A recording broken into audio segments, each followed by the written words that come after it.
Welcome to Back Away Slowly, a series that walks with you through mysterious places, ominous folktales, strange creatures, and so on, before taking a deeper look at what these stories can tell us about humankind. Episodes are available in a video format on Patreon. The videos include photos, footage of my own visits to these locations, illustrations, animations, and more. Sources, social links, the shop, and more are available at backawayslowlypodcast.com. A warning that serious themes and language are used, so viewing discretion is advised. On a particularly boring day of primary school, one of my friends was called to the office. When I asked why she was leaving, she told me that her family was going to Mammoth Cave. Mammoth Cave? As she was packing up, she briefly explained that there was an enormous cave system spanning miles across the state of Kentucky. After living in the Midwest for so long, my child brain had long been resigned to accept that everything nearby was boring. I was therefore shocked and fascinated by such a mysterious-sounding location. When my friend returned from her trip, I immediately pestered her for more information about this cave. Now, this friend is a very relaxed person, even to this day, so her descriptions left much to be desired, at least in the terms of the mysterious. But at that moment, I knew that someday I would go to Mammoth Cave. When I began gathering general research for this series, I noticed that Mammoth Cave National Park began to pop up regularly. Remembering my childhood fascination, I decided to dig a little deeper, and I was not disappointed. The cave itself is a marvel, containing 5 levels of tunnels over 300 miles long, some of those corridors being up to 200 feet tall. All of that, and we still haven't discovered the end of it. Oh, and since 1798, there have been over 150 reports of ghostly phenomena. The witnesses of these events include tourists, geologists, tour guides, park rangers, scientists, and more. All of these reports have led to Mammoth Cave being nicknamed the most haunted natural wonder of the world. So clearly I couldn't wait any longer. I had to go. But I'll get to that later. First, I need to cover prehistory, Native American history, mummies, slavery, mining, tuberculosis, a heartbroken murderer, a cryptid, giants, testimonies from various visitors, and the crazy roller coaster that was the Floyd Collins incident.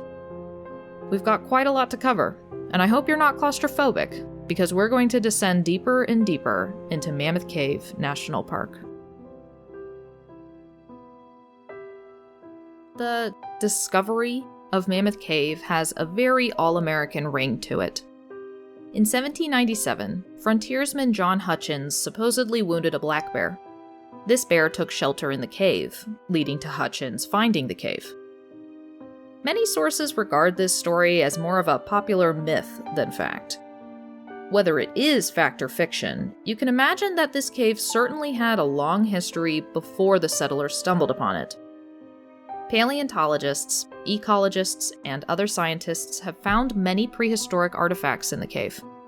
All of the animals didn't live in the cave, but far more likely is the theory that storms and floods washed their bones into the cave. The list of prehistoric animal remains reads more like a list of potion ingredients. These include the tusk, ribs, and limbs of a mastodon, the jawbone of a giant short-faced bear, the fibula of a saber-toothed cat, the tooth and skull fragments of prehistoric horses, elk teeth, and tapir teeth. But it wasn't just animal remains in the cave. For as long as mankind has existed, no matter in what era or on what continent, we are a species that have simply had a knack for discovery. The prehistoric people of the late Archaic and early Woodland period thrived in the river valleys of Kentucky, utilizing abundant resources found in the area. By 1200 BCE, prehistoric people used mussel shells that washed up along the banks of the Green River to scrape minerals like gypsum, mirabolite, and epsomite off of the cave walls. These minerals could be used in medicine, agriculture, trade, and ritual activity. Torches made of river cane, woven sandals, gourd bowls, petroglyphs, and pictographs have also been found in the cave.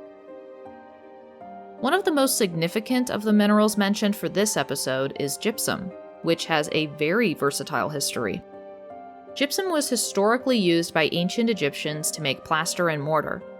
It was also utilized in the 18th century Paris to cover the walls of wooden houses, as the moisture content would make the buildings fire resistant. It was also used as windows before glass by the ancient Greeks. It is currently used as drywall. It's added to gardening soil to make the soil's pH levels less acidic. And most interestingly, it used to be an ingredient in Twinkies, ding-dongs, and ho-hos to make the batter light and fluffy. There are a few theories as to the significance of the cave to the Native Americans of the time. According to one excerpt, Native Americans in the 18th century were wary of the cave. They would hunt in the area, but apparently they never settled there. One quote says, "There was something sinister, something far more ancient than their own civilization." In fact, many sources say that there was spiritual significance to the cave, but with no historical documentation to back up the claim. I'm skeptical of this theory that natives avoided the cave altogether, seeing as multiple bodies have been found in the cave, some being laid to rest with numerous artifacts.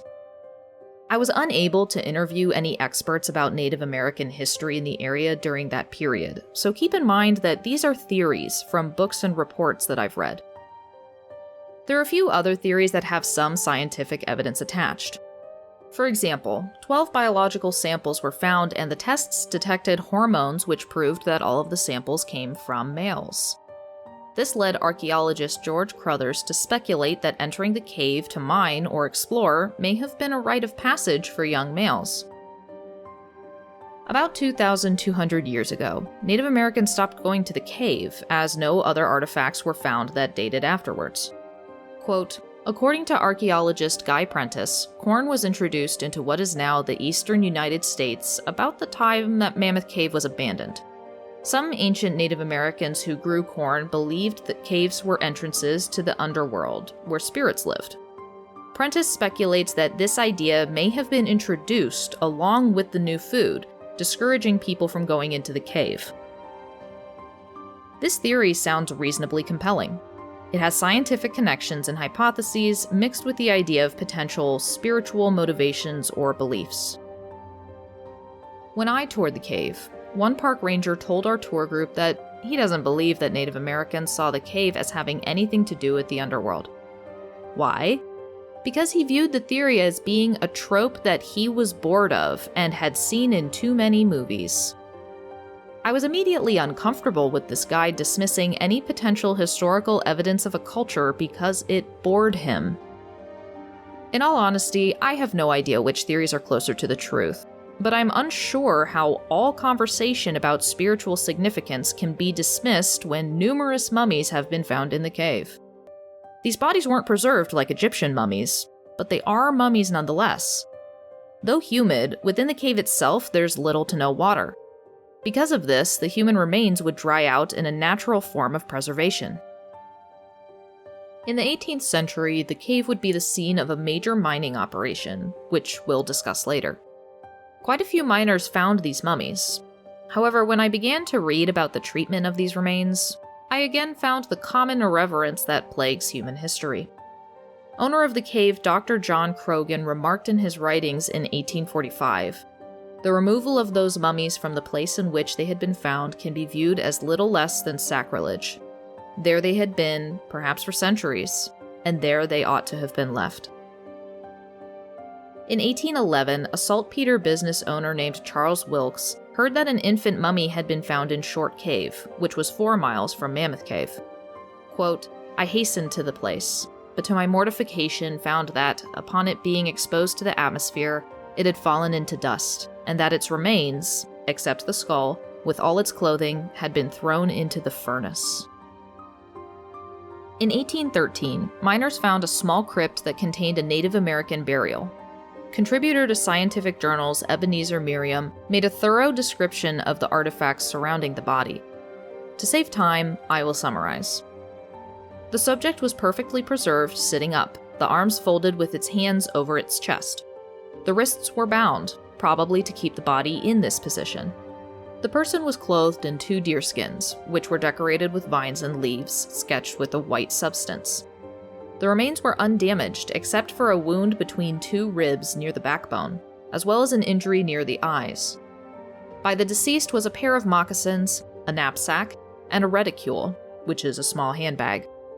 Within these bags was a head cap, 7 headdresses made of large bird quills, strings of beads, about 20 red fawn hoofs that were strung on a cord as a necklace, the claw of an eagle to be worn as a pendant, a bear jaw pendant, and 2 rattlesnake skins.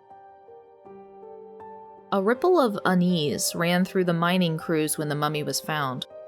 Quote, "Many of the miners, both slave and free, were superstitious, and the presence of the mummy so near to the main mining activities interfered with the production. The solution was simple. The mummy was moved to a side passage already known as the Haunted Chamber, not then being mined for saltpeter. Fawnhoof, as she was dubbed, was purchased in 1816 by Nahum Ward, who included her body in a traveling exhibition of curiosities. She was eventually placed in the care of the Smithsonian Institution.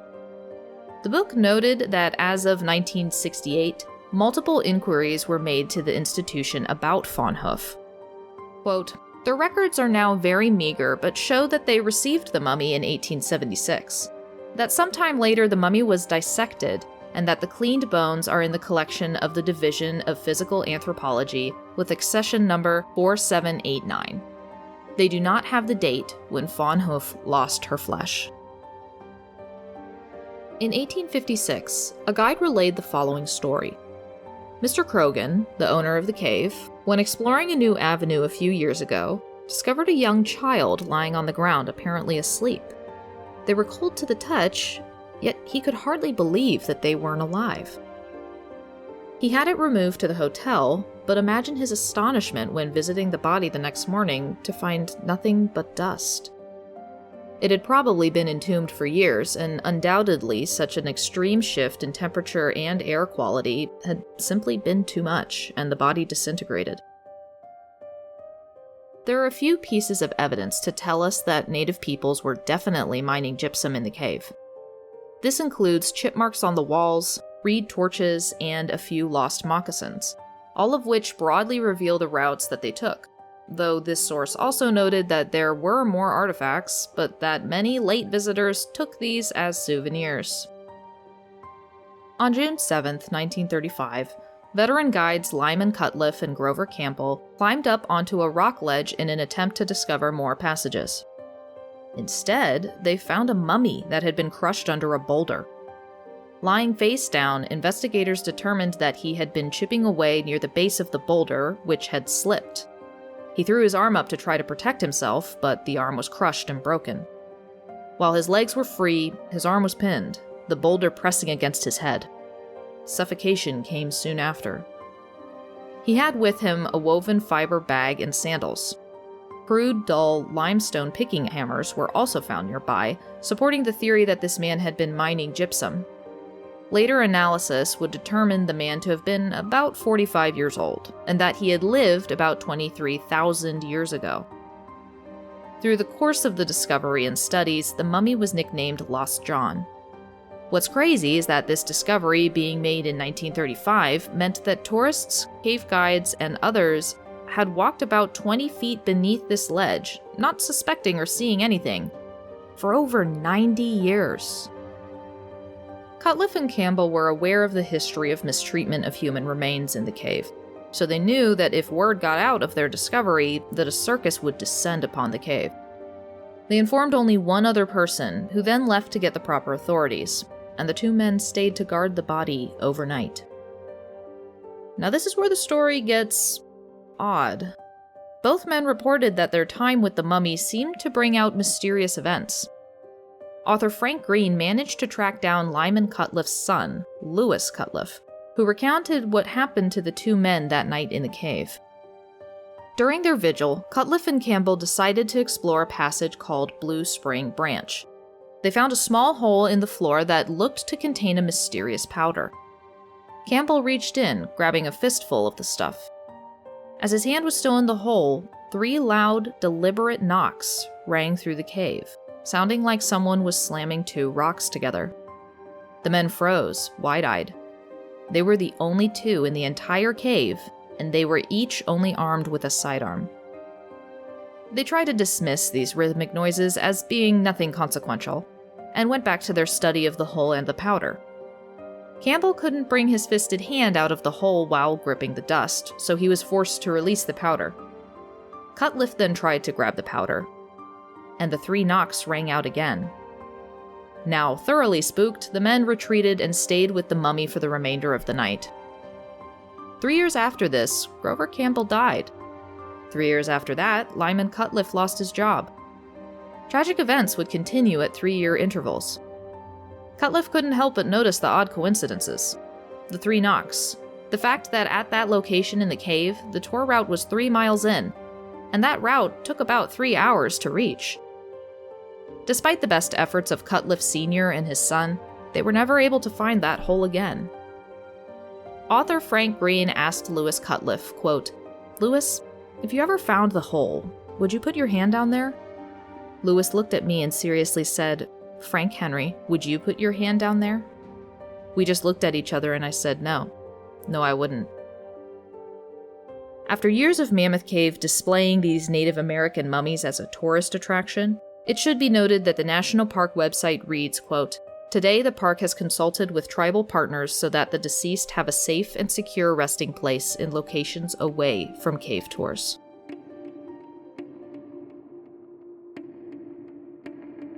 There is another, even more notable substance found in Mammoth Cave: saltpeter. Saltpeter is a key ingredient in black gunpowder, which is resistant to moisture, therefore making it more reliable. When these deposits were discovered, the cave quickly attracted the attention of colonial settlers. The demand for gunpowder during the War of 1812 would utilize at least 70 slaves at a time to mine the saltpeter, which frequently led to the workers' deaths. Working conditions were, predictably, very poor. The enslaved workers would enter the cave before sunrise, only leaving after night fell. Oil lanterns and bonfires guaranteed that the cave was constantly filled with smoke, making it difficult to breathe. Who knows how many accidents occurred to these workers and were either hidden or deemed not significant enough to record. The cave also hadn't been thoroughly explored or documented. For example, off of a passage called Big Bat Avenue lay a smaller passage suitably named Little Bat Avenue. A deposit of dark dirt was discovered there. However, the more dirt that they removed, the stronger a current blew from the other side. The men nervously began to call this crevice pit. Word was passed around that everyone should be careful not to get too close to the edge because whenever they threw a rock into the pit, they wouldn't hear it hit the bottom. Quote, "They talked with others about what could be found or what kinds of creatures could exist in the emptiness past the crevice pit." Another incident that greatly unsettled everyone occurred in 1812 or 1813. Cave owner Wilkins was determined to find out what was at the bottom of Crevice Pit. Using a 45-foot-long rope, he lowered a lamp into the pit. Well, the rope caught fire, and the lamp fell into the abyss. Undoubtedly a little embarrassed, Wilkins offered $2 to any miner who would descend into the pit and retrieve the lamp. A man named Little Dave accepted the offer. Torch in hand, he descended via the 45-foot rope. Why they didn't conclude that they would need a longer rope, I have no idea. When Little Dave was pulled back up, he was pale and shaking, finally being able to stutter that no amount of money could tempt him to try to retrieve the lamp again. But Little Dave had not seen a hideous array of beasts in the pit. Instead, he had found himself dangling in black space, swinging 240 feet above the ground of what we now know as the Mammoth Dome. It's a little funny to consider the mystery that must have briefly arisen when the Mammoth Dome itself was discovered. Quote, "The ones that discovered Mammoth Dome, the vastness of the dome, must have caused them to wonder about the old lamps on the floor of the dome and how, where, and who had lost their lamp some years earlier." A metal staircase called the Tower would be built in 1953 to reach near the top of the dome. Despite these odd discoveries, slaves would continue to toil in the cave. The National Park website notes that, by mining for the purpose of gunpowder for the War of 1812, quote, "These men were working towards the goal of preserving American independence and freedom, a freedom that they themselves did not enjoy." In 1838, attorney Franklin Gorin of Glasgow, Kentucky, purchased the property. He improved the quality of the roads, but he also decided to hire 16-year-old slave Stephen Bishop to act as a tour guide. It was a logical decision, as who would know the caves better? Bishop became obsessed, badgering those who had worked in the cave for years in the pursuit of stories and knowledge. He discovered the cave's water system of over 20 miles, finding the albino fish that lived there. In October of 1838, Stephen Bishop and Hiram Stevenson became the first to cross the widely feared bottomless pit, opening up dozens of miles of passageways to explore. The discovery of the Mammoth Dome and the ruins of Karnak were credited to Bishop. Most significantly, he was the first man to explore and map the cave. Newspapers began to write about Bishop's discoveries. Soon, when more tourists arrived, they asked specifically for Bishop to act as their guide. Eager to capitalize on this success, Gorin hired more slaves as tour guides. Of Stephen Bishop, cave owner Gorin remarked, quote, "A self-educated man. He had a fine genius, a great of wit and humor, some little knowledge of Latin and Greek, and much knowledge of geology. But his great talent was his knowledge of man. His talents were of the first order. He was trustworthy and reliable. He was companionable. He was a hero, and he could be a clown. He knew a gentleman or lady as if by instinct. He learned whatever he wished to learn without trouble or labor, and professors of geology spoke highly of his knowledge in the Department of Science." In 1842, Bishop visited the Croghan Estate in Louisville, Kentucky. While he was there, he drew a map of the cave from memory, which was later published in the book Rambles in the Mammoth Cave during the year 1844. In 1843, Bishop and his wife Charlotte had a son named Thomas. 1856, Bishop finally obtains his freedom, but he chooses to stay as a paid guide. With those earnings, he's able to move his family to a 75-acre tract of land near the cave property. According to Haunted Kentucky, Ghosts and Strange Phenomena of the Bluegrass State by Alan Brown, Bishop hoped to buy his wife's freedom and travel to Liberia someday, but it was not to be. At the tragically young age of 35, Bishop passed away in 1857 from unknown causes. Bishop was buried in the guides' cemetery near the cave entrance, though it would take decades for a James R. Mellon from Pittsburgh to give him a headstone. Unfortunately, not all guides obtained the few freedoms that Bishop enjoyed. Some had a fate much closer to the typical experiences of slaves at that time. An example of this was the life of Matt Bransford, born in 1815 to an enslaved woman and her master, Thomas Bransford. Matt would eventually join the cave guides, giving tours to white visitors. When Matt's father died in 1849, Matt's half-brother, Thomas Bransford Jr., then owned Matt, but Thomas Bransford Jr. continued to lease Matt to Mammoth Cave to remain as a guide. I'm unsure if Matt wished to continue as a guide and his half-brother supported that, or if it was just the most lucrative option for Thomas Bransford Jr. Matt married an enslaved woman named Parthena, who lived on a farm 2 miles from the cave. He built his family a home, and soon became a very productive member of the community. All of this positive progress just made the next event all of the more heartbreaking. The children of Matt and Parthena were considered the property of Parthena's enslaver. This enslaver sold 3 of their 4 children. In the early 1860s, Matt guided abolitionist John Fowler Rustling through the cave. I have no idea how the topic came up, but when Rustling heard of Matt's children being sold, his response dripped with an emotional cruelty that I simply cannot understand. He said, quote, "I don't suppose you missed these children much. You colored people never do, they say." Matt would act as a guide for the rest of his life, even after the emancipation. At the age of 70, he was still giving tours. Knowing some of Matt's history involving his children made a quote of his far more harrowing.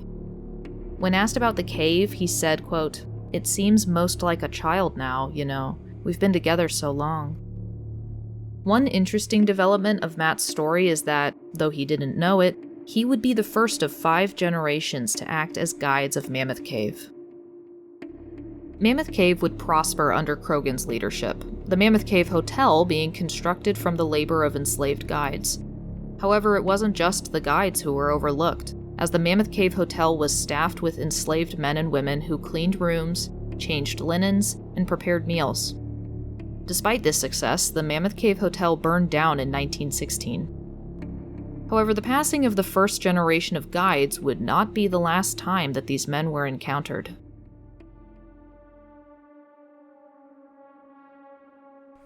Author Andrea Lankford remarks, quote, "Today, park rangers guide visitors through Mammoth Cave's maze of passageways, and some of them suspect Bishop and the other slave guides return to the cave from time to time, perhaps to check up on how the new guides are doing their jobs."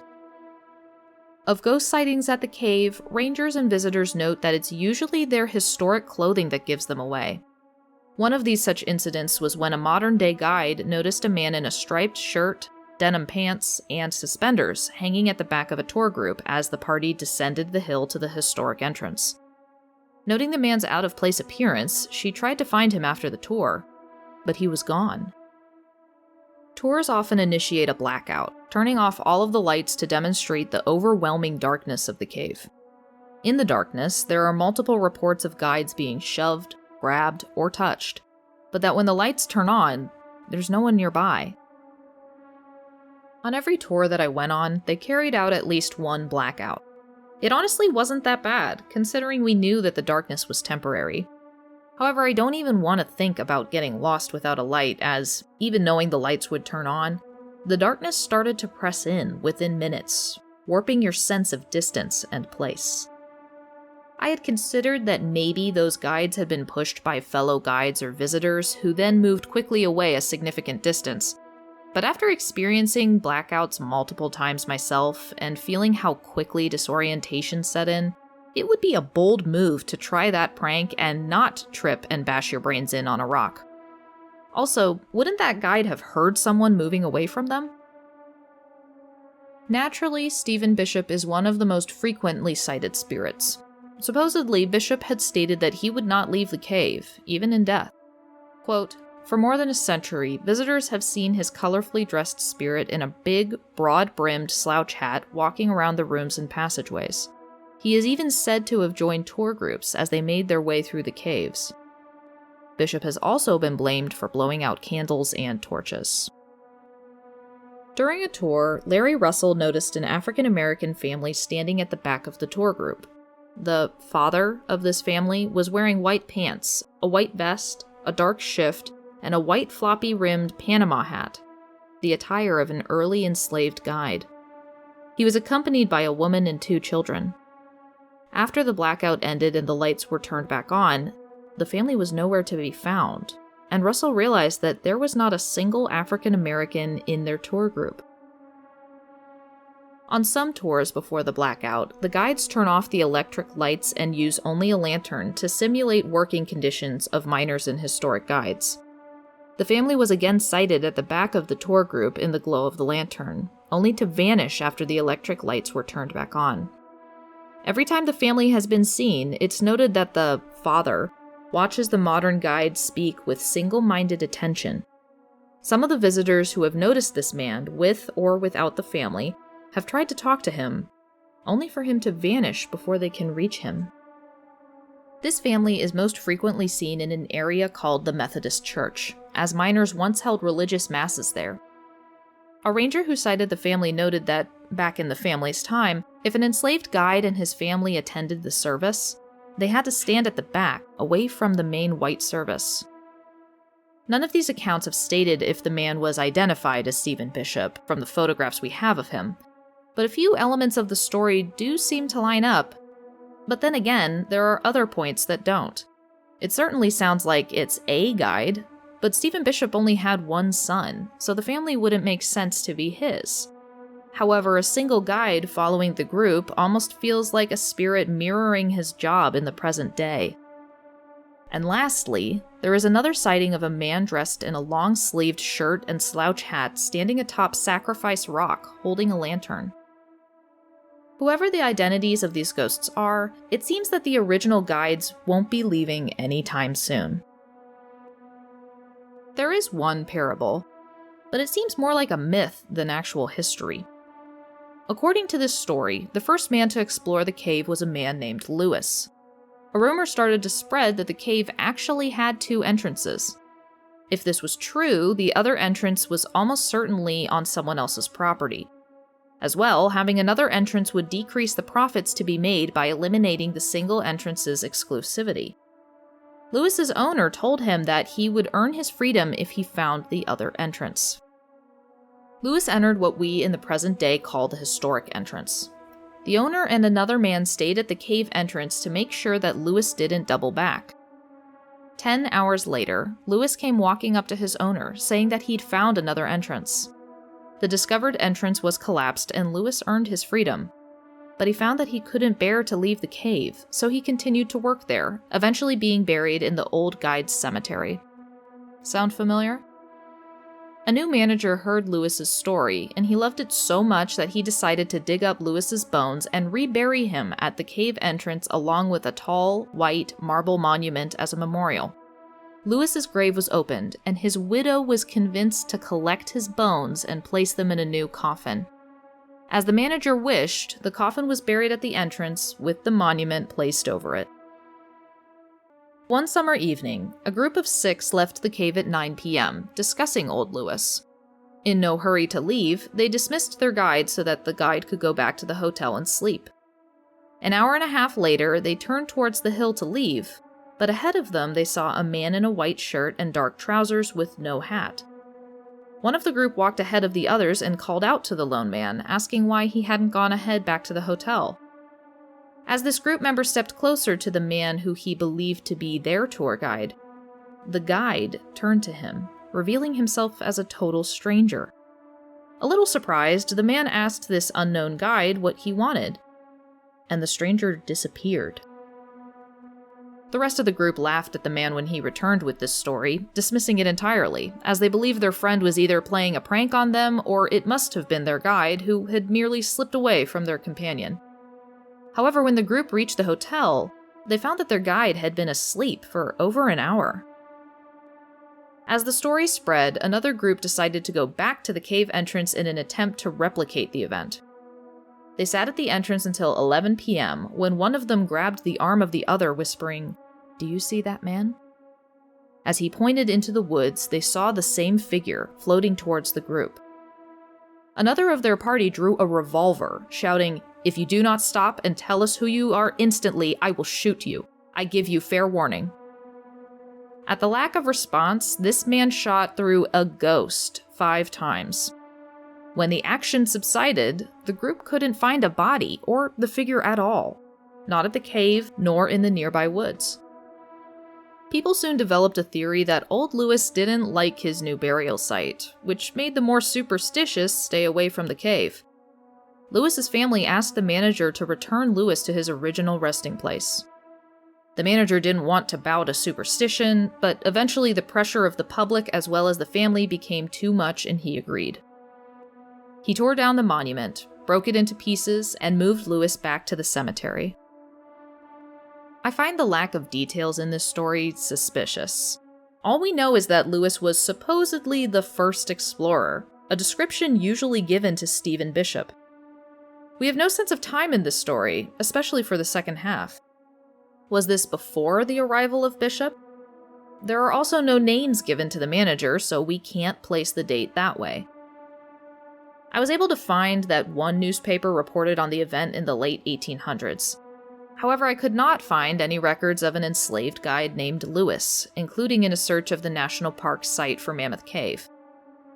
In the end, this seems like a fictitious guide who is given the qualities and legacy of Stephen Bishop. And who knows?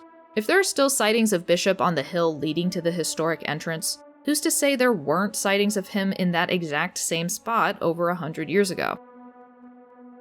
Maybe this story was created to acknowledge that we shouldn't utilize the remains of an enslaved human being to boost the profits of a tourist site, or to try to own the subject of our fascination. It's a common theme in stories all over the world that the pursuit of selfish ends will stir the ghosts of the past, and to let the dead lie.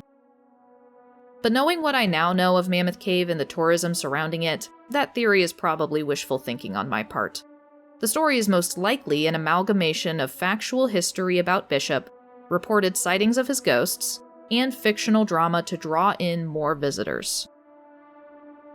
But it wasn't just guides that frequented the cave.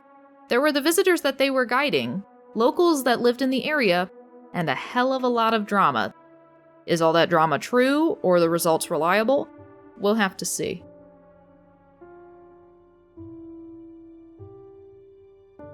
In 1858, a woman calling herself Melissa sent a letter to a New York monthly magazine called The Knickerbocker. She wove a tale full of young love, deception, and repentance. The writing of the time is not the most accessible in the present day, so I will quote and paraphrase. Melissa starts by saying, quote, "For 15 long years I have carried a dark secret buried in my heart, until it has worn away my life. But now that I am tottering on the brink of the grave, I am impelled to make a confession, which, tardy as it is, I hope may render more tranquil my last sad hours." From that incredibly dramatic introduction, she goes on to say that she was the only daughter of a Kentucky farmer. She admitted that her parents were quite overindulgent of their only child, so Melissa grew up proud and headstrong. However, she rarely strayed from her town, and her ideas of how life worked were ignorant and crude. She loved her home, particularly Mammoth Cave, as her father's land rested over it. As the entrance wasn't far from her home, she spent her childhood exploring the caverns. In any case, her headstrong disposition chased off many tutors, until Boston-born Mr. William Beverly. As their lessons progressed, she became smitten with the blonde-haired, blue-eyed young man. He was amiable, gentle, and kind. But he did not engage with her obstinate, childish antics, instead encouraging her to be a dutiful student. She even shows him the wonders of the cave's passageways, entrusting him with her own secret escape and sanctuary. One day, Beverly told her that she would have a vacation, as he would be visiting Boston for a month. Confused as to why she was so upset with his departure, Melissa wandered the cave to think, and she realized that she'd come to love her gentle tutor. She encountered Beverly as she emerged from the cave, but he scolded her for being alone in such a dark and oppressive place. Though this comment struck her heart, she didn't dwell on it and bade him goodbye for his trip. Her newfound love for him made her into a far more obedient student when he returned. Though surprised at her sudden show of maturity, he still treated her the same. He was just as kind and patient, but he was clearly not enamored with her. One late summer evening, they walked through the plantation to collect flowers to illustrate for her lesson that day. They reached the Green River, and Beverly asked her to wait while he descended a slick slope to find the flowers they needed. When he returned, she could stand it no longer. She flung her arms around his neck and poured out a confession.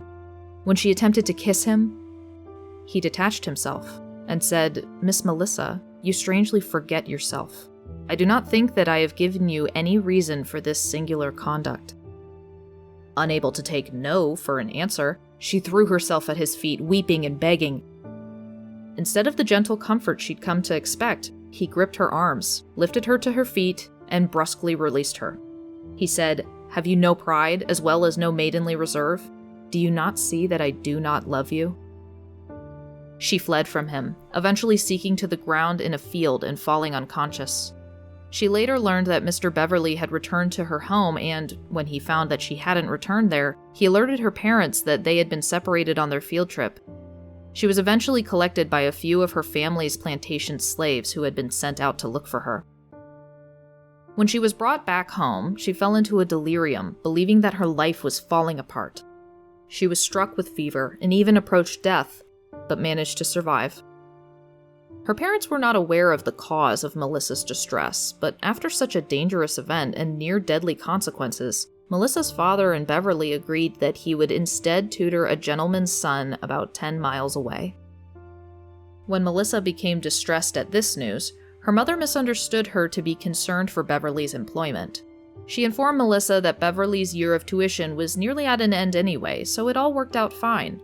And besides, Melissa's mother felt a bit distant from her daughter, so she was happy to devote more time to her. She asked Melissa why she'd fallen asleep on wet grass and become sick.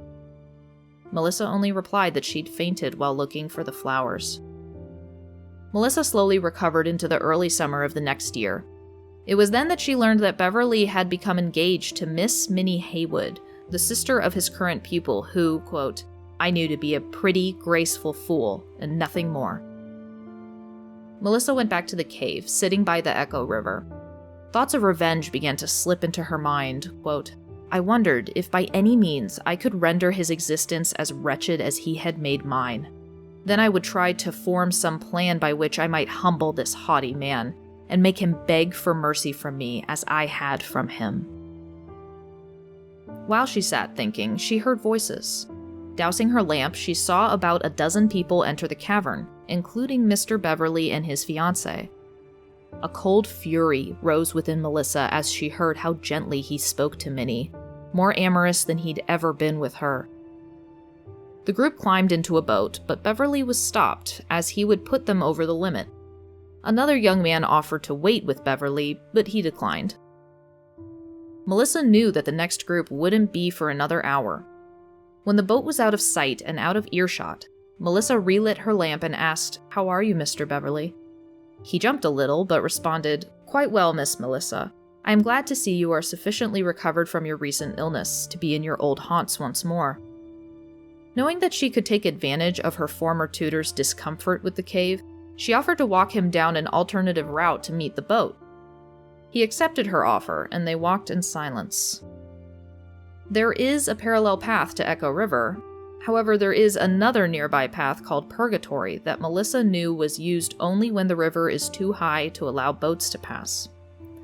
They had reached a junction of several paths when Beverly dropped his lamp. Melissa reached to help, but then she stopped and walked away a few steps. Melissa asked him, "Do you love Minnie Haywood?" Mr. Beverly looked at her warily, but said firmly, "I love her and intend to marry her." Melissa quickly stepped behind a large rock and extinguished her lamp. Beverly called out, "Melissa, where are you? What are you going to do?" "I am going to leave you." Melissa stayed in the cavern, waiting for him to call out to her, to beg for mercy, to need her. But he didn't. She only heard his footsteps move away from her, fumbling into the darkness, until she couldn't hear him anymore. She stood in the dark until it occurred to her that a guide might ultimately find her there. She threw Mr. Beverly's broken lamp away and fled. Returning home, her mother told her that her father had been called to work in New York, and that her parents felt that change might benefit Melissa. She couldn't focus on this news, as she had abandoned Beverly mere hours ago. Quote, "I felt a savage delight in the fright, the terror, the despair into which I had plunged him. I knew there would be hours of searching before he could be found, and I thought of the tortures he was then enduring with positive delight. But I never dreamt of death. No one to my knowledge has ever been entirely lost in the cave, and I never contemplated the possibility that he would head the list of those who had perished in that awful darkness and silence." As a side note, I have no idea what Melissa thought would happen if Mr. Beverly did beg for mercy and if she would then lead him out, or if Mr. Beverly was found. Neither consequence would have benefited Melissa beyond short-term satisfaction, though that's probably exactly what it was: short-term emotion seeking out a short-term result. This was an impulse of opportunity, and nothing more. Minnie Haywood's brother arrived at the house, telling Melissa's father that Mr. Beverly was lost in the cave. Melissa's father summoned 4 of his slaves and, torches in hand, they all left to join the search. That night, Melissa was plagued with the idea that Beverly may have fallen into a pit. The next morning, her father returned, but they hadn't found her former tutor. When they found his lantern, there was renewed hope. This hope grew when they found his cap. Quote, "All the neighborhood was round to join the search, and the great cavern was illuminated as it had never been before, with the glare of 100 torches." But no other trace of William Beverly was ever found. The guilt of condemning a man to a horrible death ate away at Melissa, but no matter how many, quote, "tears of blood" she wept, it would not bring him back. She could not bear to return to live in Kentucky, choosing instead to go abroad with friends. The last chapter of this tale of first love gone horribly wrong reads as follows. "Since that time, I have been a constant wanderer in search of health and happiness, always in vain. No other man has ever offered to fill the place of my murdered idol. I have lived alone, sad, an unloved woman. I feel now that my hours on earth are numbered, and that the deadly disease which for years has tormented me is about to claim its prey. Before these few lines shall reach the public eye, I shall have buried myself in a living tomb. I am going to re-enter that dark cave, the threshold of which I have not crossed for 15 years, and there I will patiently await the coming of that death, which I hope to me will be a blessed release. The gloom and horror to which, years ago, I doomed my victim shall be around me when I die, for I think that perhaps from amid the silent rocks which witnessed my crime, my last prayer of forgiveness will find acceptance." Rangers and visitors have heard a woman crying out for someone by the Echo River. One ranger in particular returned from his route by Echo River, reporting a woman crying out, but he hadn't known of Melissa's story until an older guide explained it later. A few of these accounts say that the voice calls out for Mr. Beverly specifically, while others only hear a woman whispering or calling out, a spirit having not found the peace she so desperately desired. There are even reports of an unidentified man in formal mid to late 1800s attire, a black and white suit, a cummerbund, which is described as a thick waist sash, wandering around Chief City. This, of course, is believed to be Mr. Beverly. This story was included in nearly every source that I encountered, recounting, and sometimes slightly changing, some of the details. Many believe that the deadly disease that the author is dying of must be tuberculosis. The problem is that many sources report the tuberculosis diagnosis as fact, as opposed to finding the original article and confirming it for themselves. Of course, this is how many factual stories become fictitious. However, according to Joe Nickel in an article he wrote for the fittingly named Skeptical Inquirer, this isn't a factual story at all. Nickel writes, "Sophisticated readers of the Knickerbocker narrative will recognize the anonymous confession as an obvious work of fiction." The book Lily Devereaux Blake, Retracing a Life Erased by Grace Farrell, reports that the story was written by a woman named Lily Devereaux Blake, who lived from 1833 to 1913 and frequently wrote works of fiction. She and her husband traveled to Mammoth Cave via the lengthy trifecta of train, steamer, and stagecoach, which was quite risky as the stagecoaches were a frequent target of bandits. In fact, Jesse James would rob the Mammoth Cave stagecoach in September of 1880. Farrell also commented that Blake and her husband were most likely guided through the cave by enslaved guide Matt Bransford, who would have been quite knowledgeable in geology and Native American lore. She was so inspired by her visit that she poured some of her own frustrations into the story.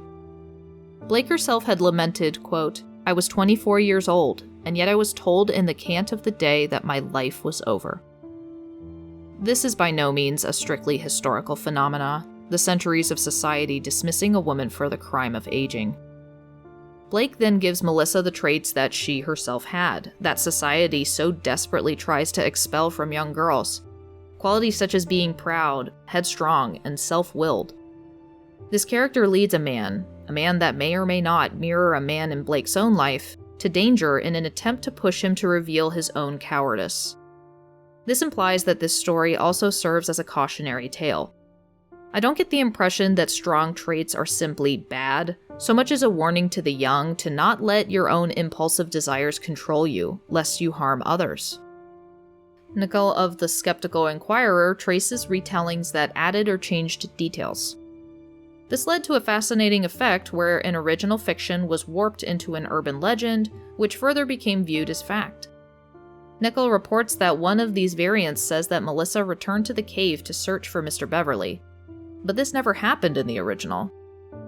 I myself found the original story from a scan of the Knickerbocker, and I confirmed that his findings are true. Melissa never returned to the cave until she was ready to die years later of her mystery disease. Nichol's article concludes with a possible explanation of the ghostly voices. Quote, "The fact is, hearing such expressions is common to being in caverns, as most spelunkers soon learn. Many have played the game of sitting in the dark and listening to water dripping, trickling, and murmuring.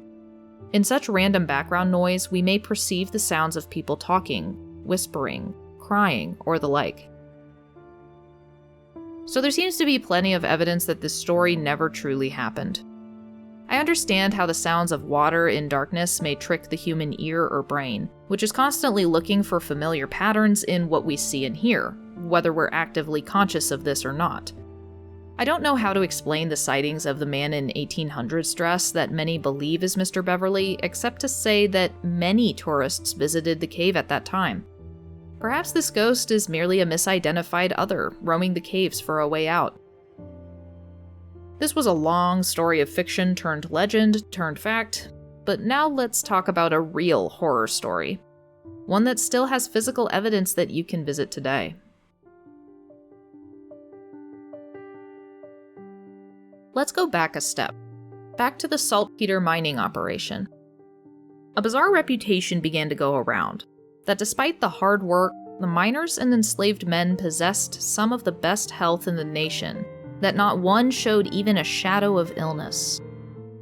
Ebenezer Merriam visited the saltpeter mines during the War of 1812 and reported, quote, "During the whole time this cave was wrought in for saltpeter, there was no cause of sickness among the numerous workermen. They all enjoyed excellent and uninterrupted health." In spite of these rumors and claims, the only miner actually mentioned by name was sick. In 1814, Mammoth Cave manager Archibald Miller wrote to a slave owner named John Hendrick to report about a slave that Hendrick had leased to him for mining. Quote, "Your boy Tambo is very sick, and I wish you to come over and see him. I have bled him twice and will give him a sweat today. I have got no medical at present." It is unknown if Tambo survived. Despite the actual truth of the matter, this belief continued for years.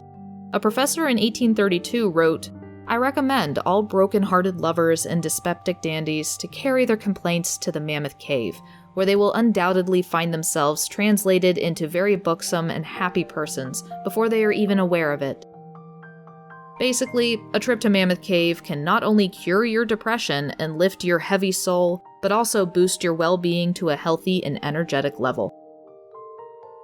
In 1838, Robert Montgomery Bird wrote, quote, "The diggers were a famously healthy set of men. It was a common and humane practice to employ laborers of enfeebled constitutions, who were soon restored to health and strength, though kept at constant labor, and more joyous, merry fellows were never seen. The oxen, of which several were kept day and night in the cave hauling the nitrous earth, were after a month or two of toil in as fine condition for the shambles as if fattened in the stall." When I read these quotes, all that it screams to me is justification for horrible and inhumane working conditions for both animals and men. That last line in particular is a bizarre collection of claims. The fact that Bird writes that it's, quote, "common and humane" to employ ill workers tells me that he knows that it was, in fact, not appropriate or humane at all. Reading between the lines, it says, not only is it humane, but honestly, we're doing them a favor. Constantly working all of these enslaved men and animals actually restores their health. And they're happy, see? Don't feel bad about these living beings never seeing sunlight because they go into the cave before sunup and leave after sundown. They're happy and healthy. These writings were a lazy rationalization for horrible treatment, but it would actually echo much farther than that and have dire repercussions. These repercussions would come from Dr. John Croghan of Louisville, Kentucky. Croghan read these reports of excellent health within Mammoth Cave, so he purchased the cave for $10,000 in 1839, which is about $333,700 today. Krogan noticed that timber and dead animals did not decay within the cave. I can see his logic, that the march of time and death appeared to stop within the cave, at least visually. This, combined with the recounting of almost supernaturally healthy men and animals, led Krogan to have 2 12 by 18 foot cabins and 8 wooden huts constructed in the cave. Why? Well, for tuberculosis patients, of course. 15 tuberculosis patients moved into the structures, desperate for a chance that such a deadly, miserable disease could possibly be cured. This expectation and hope seemed to boost the health of the patients for a while. Soon, cracks began to show in the experiment. The national park's official site reads, quote, "Smoke and ash from lard oil planters and a large fire used to light the cave continuously filled the chambers, while the dampness of the air further degraded damaged lungs. Cedar trees and bushes brought in to lighten the atmosphere quickly withered." While some cooking was completed within the cave, other meals were prepared off-site by enslaved individuals and brought to the cave. A server named Alfred noted, quote, "I used to stand on that rock and blow the horn to call them to dinner. There were 15 of them, and they looked more like a company of skeletons than anything else." Multiple other testimonials reported rapidly declining quality of health. Quote, "Those patients who remained in the cave 3 or 4 months presented a frightening appearance. The face was entirely bloodless, eyes sunken, and the pupils dilated to such a degree that the iris ceased to be visible, so that no matter what the original color of the eye might have been, it soon appeared black." Another said, quote, "They lost every particle of flesh, crept gloomily about, coughing so hollowly as to suggest the sound of the first earth falling upon a coffin lid, and added to the natural dreariness of the vault 100-fold. Everybody saw and knew that they were tottering on the brink of the grave, and yet such was their hope that they could not be persuaded to quit that purgatory. They even imagined they were improving, and insisted that they were stronger, when they could not drag their leaden limbs after them." One element that was unanticipated by me was that tours were still going on and would frequently pass the small consumption colony. Yes, these poor people on the brink of death were frequently gawked at by passing tourists. However, when some of the descriptions of these accounts are read, I don't know how much I can blame people for being shocked, especially if they weren't warned beforehand. A source describes the scene. In the bleak distance, ghostly apparitions would seem to float between the buildings. As one approached these ghosts, they would become more solid and would reveal themselves to be alive, although the ghostly expressions of suffering on their faces showed that the essence of life was draining slowly from their bodies. Sometimes a tour group would be walking through a passage and come across a confused, skeletal, wraith-like figure in a hospital gown. Because of these occasional wanderings, many visitors would hear the echoes of labored coughing in random passages, as well as near the huts. The patients began to die, unable to wait for a miraculous cure any longer. Any who passed was temporarily placed on a slab that came to be known as Corpse Rock, before being moved out of the cave. A heartbreaking account of someone who was present during a patient's final moments reads, "Another patient who went in and remained some weeks was attended by friends and a servant, but, his end approaching, the death scene in that dark and silent abyss became so appalling that they fled in terror, friends and servant, and left the man dying alone. Nothing could induce them to return, and when others went in, the poor man was found dead, with an expression of indescribable horror upon his features." Eventually, all 15 patients either died in the cave or went home and died soon after. Krogan had to admit defeat, closing down operations. Ironically, Dr. Krogan contracted tuberculosis himself and died in 1849.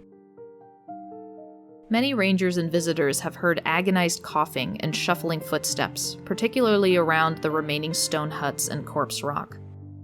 You can see the tuberculosis huts today. I participated in a tour lit entirely by lanterns, and as we passed by the small, roofless huts, the shadows danced in the lantern light, the darkness waiting to reclaim the structures. I found it hard to accept that this was the last home that some of those patients knew, living in a tomb before their end truly came. Some of the patients who passed away were buried in the Old Guides Cemetery at the top of the ridge. The Old Guides Cemetery was one of the top 3 places I needed to visit on my trip. On the first morning, we walked down to the cave to take photos and look for a trail. All that I knew was that it was described as being near the cave entrance. A few trails split off as we descended the main path, but we found one that climbed along the steep slope of the hill. We climbed up 10 feet, 20 feet, continuing until we were walking along the top of the ridge, watching the first tours march along the bottom towards the cave entrance, though I did not see a ghostly guide walking among them. After dodging a gaggle of turkeys and looking at some signposts, we came upon the small cemetery. It was very quiet as I walked through, noting that there were very few headstones. It's a bitter reminder of men and women, used and then forgotten, with only the minimal dignity of a burial. But they still had not even a stone to remind the world of their contributions.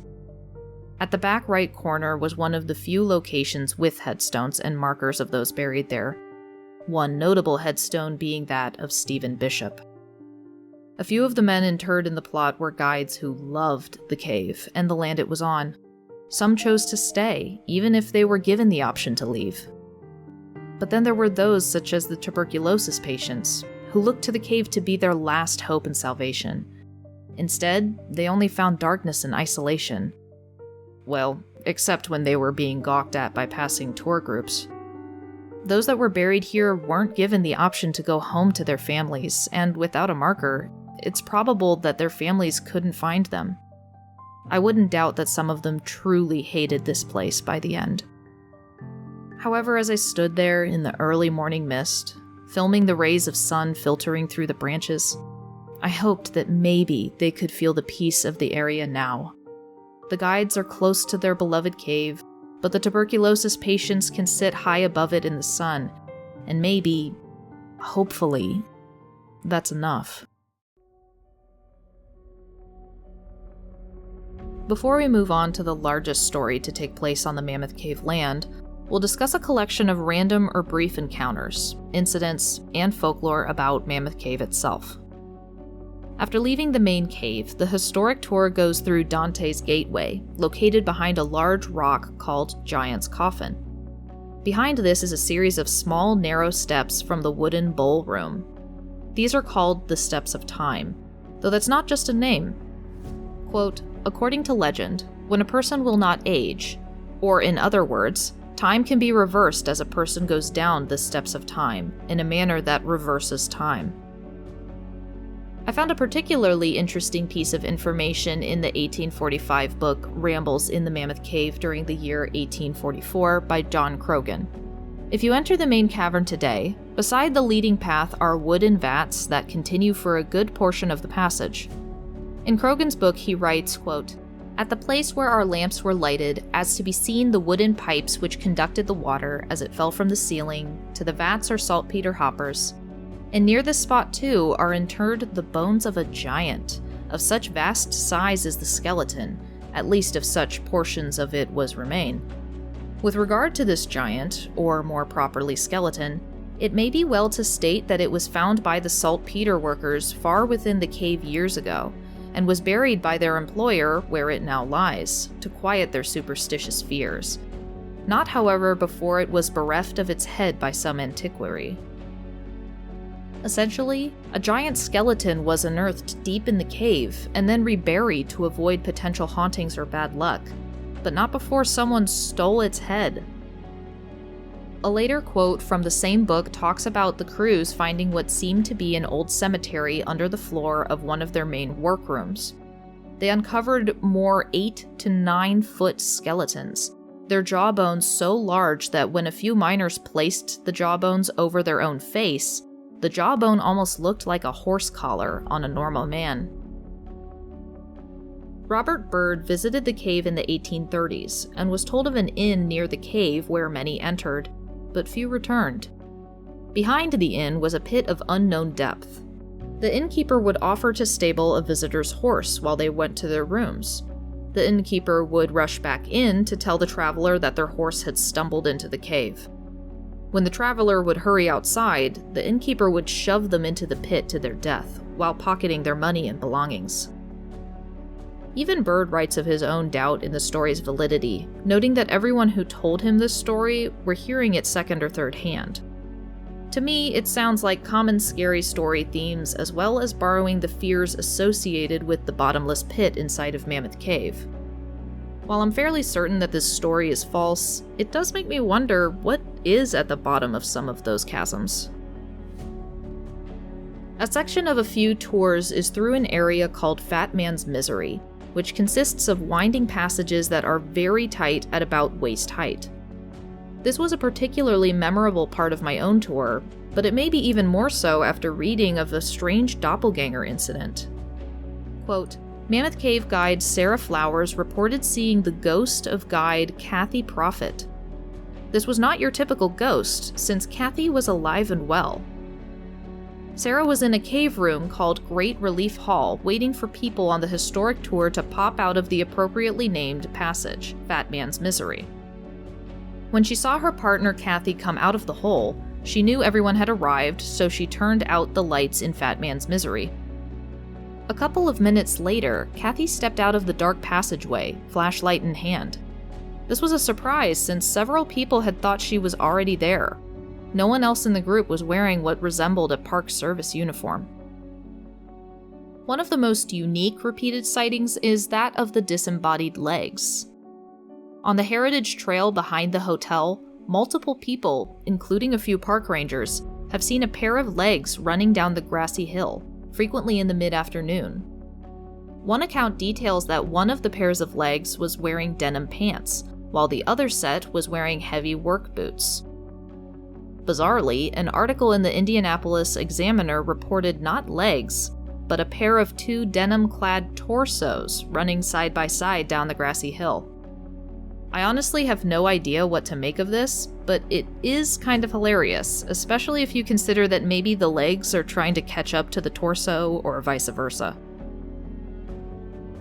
Alright, so we've walked through decades of time, witnessing the success, exploration, creativity, and tragedy of Mammoth Cave.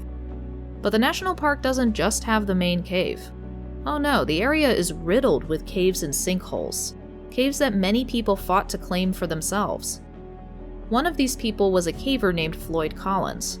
But not all would go according to his plan. In fact, almost nothing did. Next time we cover the details of the most famous incident on the land that would become Mammoth Cave National Park.